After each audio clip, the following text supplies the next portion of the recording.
Ini bukan iklan makanan seperti yang kamu bayangkan. Kalau suaramu dibeli 500.000 buat 5 tahun, sama dengan 273 perak sehari, atau 300.000 dibagi 5 tahun, kamu cuma mendapatkan 168 perak, yang artinya hanya serpihan kecil kulit ayam crispy. Apakah sepadan? Suaramu sangat berharga, tak bisa ditukar apapun. Sayangi suaramu, tolak politik uang. Memasuki musim penghujan, Kementerian Kesehatan Republik Indonesia bersama PT Takeda Inovatif Medicine mengimbau masyarakat untuk lebih sadar akan bahaya demam berdarah dengue atau DBD yang sering dianggap sebagai penyakit musiman dan memuncak pada musim hujan. Insiden DBD secara global mengalami peningkatan signifikan dalam 2 dekade terakhir.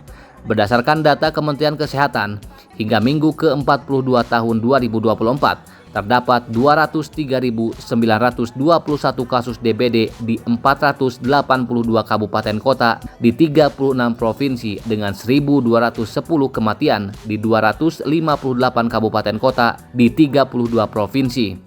Untuk memperingati Hari Kesehatan Nasional 2024, Kementerian Kesehatan mengajak masyarakat meningkatkan kesadaran dan mendorong tindakan kolektif dalam menghadapi ancaman DBD yang terus mengintai.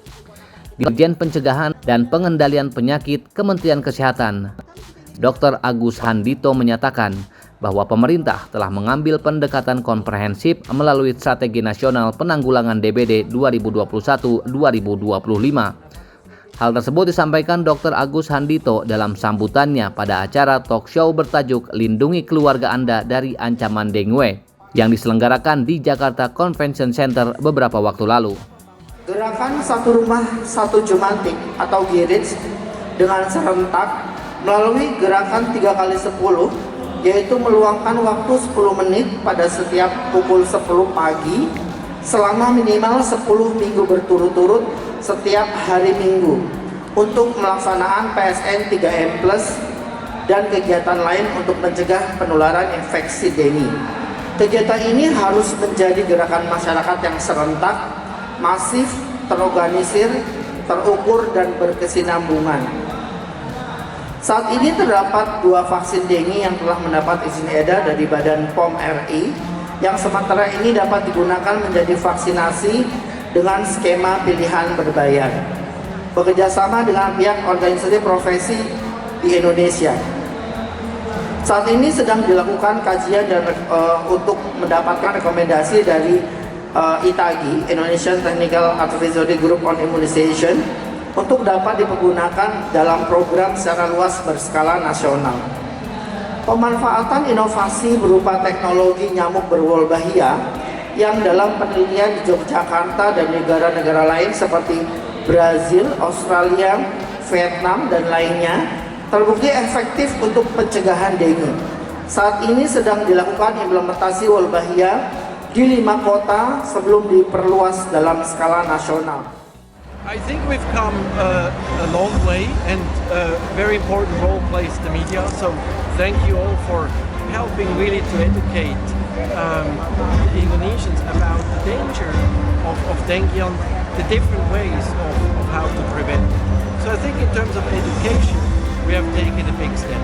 In terms of getting to zero dengue deaths by 2030, it's still a long way to go. We still have very few people that are vaccinated. We have, however, also many reasons to be optimistic. We see many families taking action. We have almost 150 companies that did vaccination programs for their employees, and we already have 3 vaccination programs in Balikpapan, Samarinda, and Probolinggo. So we have good momentum, and we will continue to work with the Ministry of Health and the other parties to ultimately reach that important goal. Dari kematiannya yang separuh kematian itu adalah anak umur 5 sampai 14 tahun kematiannya. Sedangkan yang sakit, anak dan dewasa kurang lebih hampir sama.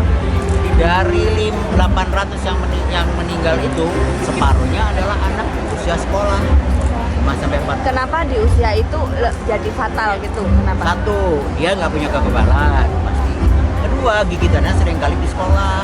Kan kalau ada yang ngumpul anak sekolah, gigitannya itu nyamuknya siang, pagi siang atau sore, bukan yang malam. Ya, dia nggak punya kekebalan. jalan dan dia mau kemana-mana, jadi gigitannya mungkin sering. Ya, jadi faktanya demikian.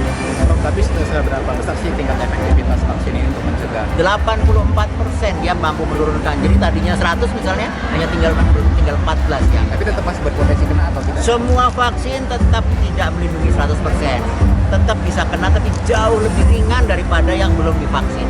Yang divaksin bisa sakit berat, bisa meninggal. Yang divaksin paling demam-demam dan sembuh. Semua vaksin sama. Tidak ada vaksin yang melindungi 100%. Tadi kan